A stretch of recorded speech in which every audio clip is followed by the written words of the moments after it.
Y vamos a hablar obviamente de la economía de nuestro país, pero no tanto de cómo estamos hoy por hoy, porque hoy por hoy estamos en un estado, si se quiere, absolutamente excepcional. Hay que ir observando cómo se va a ir saliendo y cómo se va a reactivar todo lo que se ha perdido, sino también de cómo estábamos antes de esta pandemia. ¿Cuál era la situación real económica de la Argentina? situación era muy compleja también, ¿te acordás? Y esto se ha acrecentado también en esta época de pandemia. Vamos a conversar con Pablo, es economista de Tucumán. ¿Pablo Pero o Pablo Pero? ¿Cómo es tu apellido, Pablo? Hola, buenos días. Hola. Pero, está bien, pero. Bueno, bienvenido. Bien, muchas gracias. Gracias a vos por escucharlos. Igualmente. Bueno, sí, justamente, si quieren, les cuento un poco. Ayer publicábamos este informe con el doctor Jorrat, el coautor es otro economista tucumano, también de la Universidad Nacional de Tucumán. Básicamente lo que hicimos es un índice coincidente de la actividad que nos muestra cómo es la actividad económica, y lo hicimos mostramos para los últimos 50 años de la historia argentina.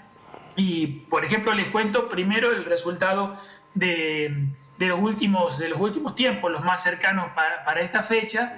Ya la economía argentina lleva 27 meses de recesión. El último pico, de acuerdo a este índice, fue en noviembre de 2017. Y con pequeñas mesetas, con suavizaciones, haciendo un promedio, podríamos decir que en los últimos 27 meses no hubo un crecimiento sostenido. Y bueno, por supuesto, esto nos pone en una situación de mayor dificultad ante el abismo que puede representar los efectos del coronavirus, ya que el sector productivo y también el sector público no han tenido un tiempo previo como de acumulación de ahorros para que les sea más fácil pasar financieramente los problemas que va a generar y que ya ha empezado a generar la cuarentena.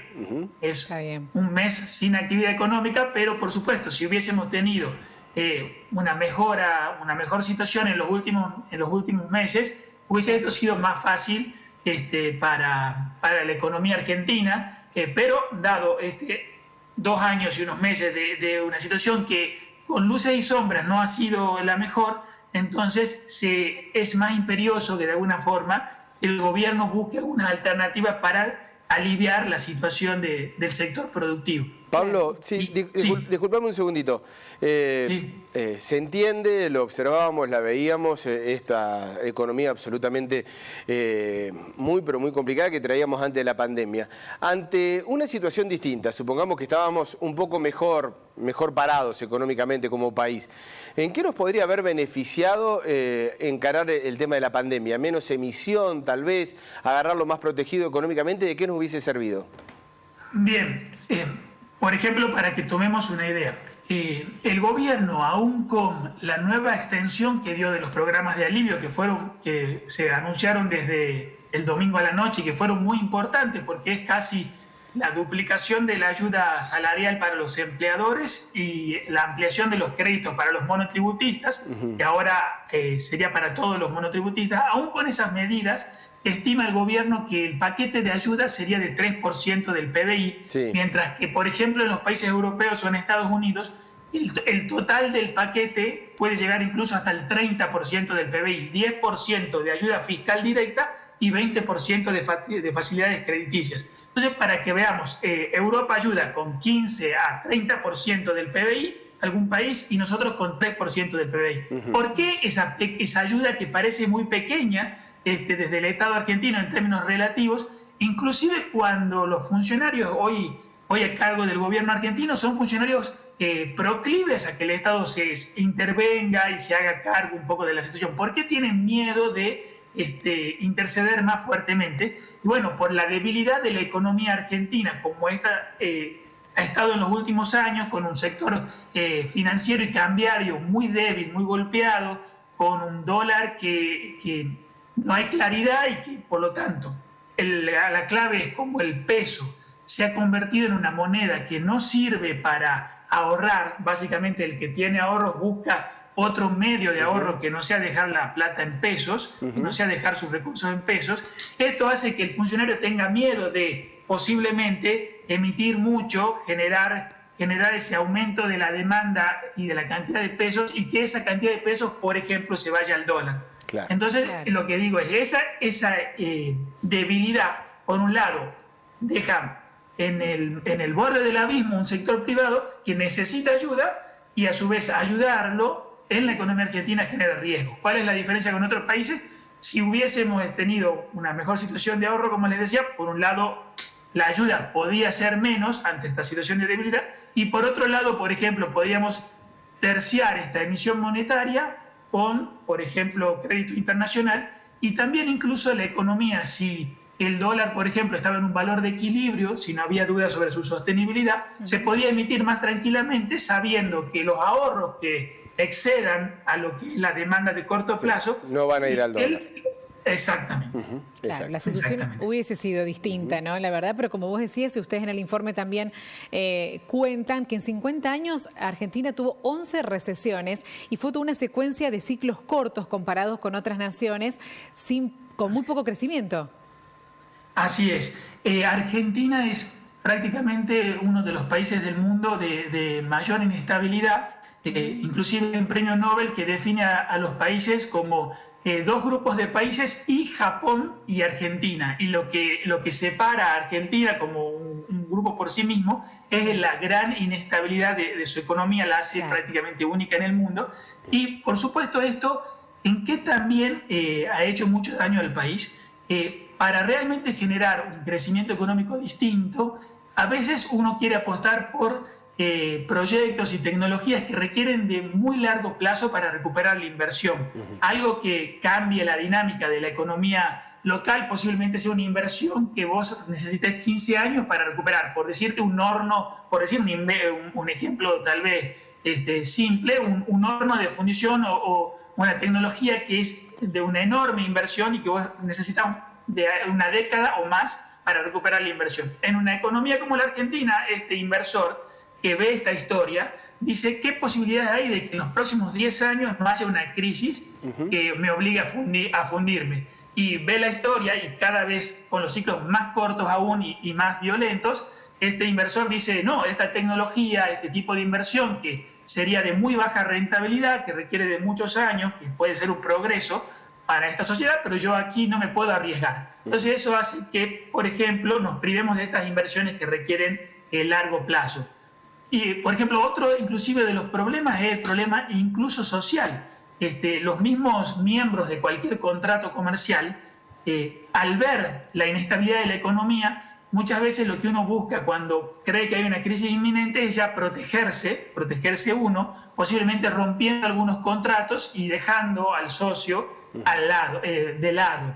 Y bueno, justamente esta inestabilidad hace que entonces uno se vuelva más un operador estratégico de la supervivencia personal y no de algunos programas que permitan sociedades más grandes y que, como te digo, requieren de esta estabilidad mayor. Y ahí con los ciclos, incluso si me permiten, como se ha estado viendo, ustedes lo han visto en el informe, en los últimos 10 años, inclusive aumenta la cantidad del ciclo, o sea, hay ciclos más pequeños, más cortos, en los últimos 20 años. ¿Y esto qué quiere decir?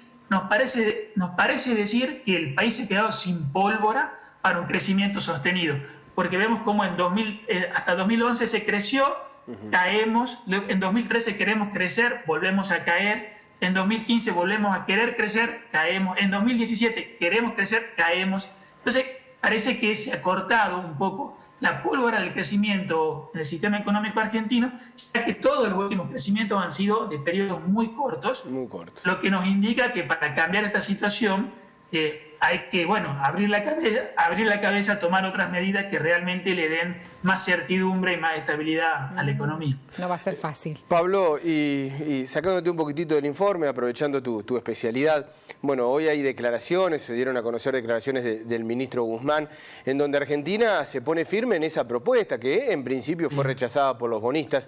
Es decir, es una situación prácticamente de default la que estamos atravesando. ¿Cómo ves esta negociación que se viene?